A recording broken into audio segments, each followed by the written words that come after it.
తెలివైన తోడేలు.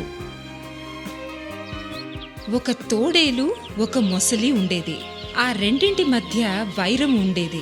ఒకరోజు తోడేలు నదిలోని నీటిని త్రాగడానికి వెళ్ళింది. నీళ్లు త్రాగడానికి ముందు అటూ ఇటూ చుట్టుపక్కల ఏవైనా ప్రమాదం ఉందేమోనని చూసుకుంది. లేదని నిర్ధారించుకొని నీటిలోకి దిగింది. ఆ నది మొసలికి నివాసంగా ఉంది. మొసలి తోడేలు వెనుక కాలిని కరిచి పట్టుకుంది. తోడేలు గుండె గుబేలుమంది.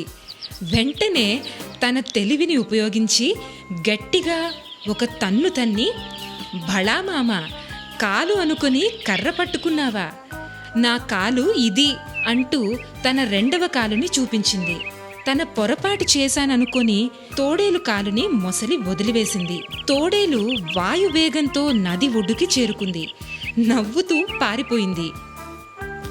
వెర్రి మొసలి అలా నోరు తెరిచి చూస్తూ ఉండిపోయింది. మొసలి జరిగిన సంగతినంతా ముంగిస బాబాయికి పూసగుచ్చినట్టు చెప్పింది. ముంగిస, నీవు నది ఒడ్డున వెల్లికలా పడుకొని చనిపోయిన దానిలాగా నటించు. తోడేలును నది ఒడ్డుకు తీసుకువస్తాను. అప్పుడు దాన్ని నీవు చంపి తినవచ్చు. మరుసటి రోజు ముంగిస తోడేలును కలిసి, ఏ మిత్రమా, బాగున్నావా?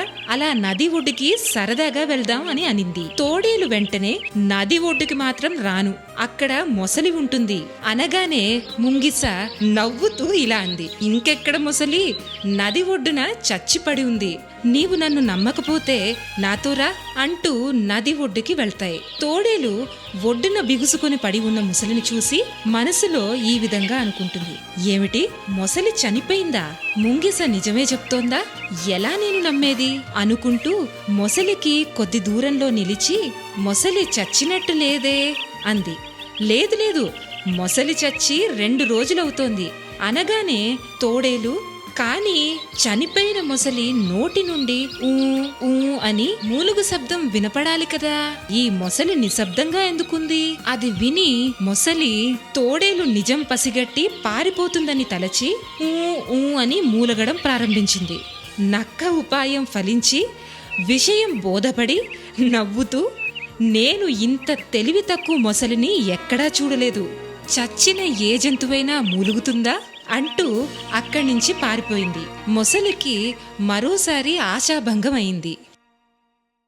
శ్రీకృష్ణదేవరాయను సభలోకి ప్రవేశించి తన ఇంద్రజాల మహిమలను చూపించసాగాడు. ధాన్యపు గింజల సంచుల్ని బంగారు సంచులుగా, ఫలాలను బంగారు ఫలాలుగా, మొక్కలను త్వరగా ఎదిగేటట్లుగా చేయసాగాడు.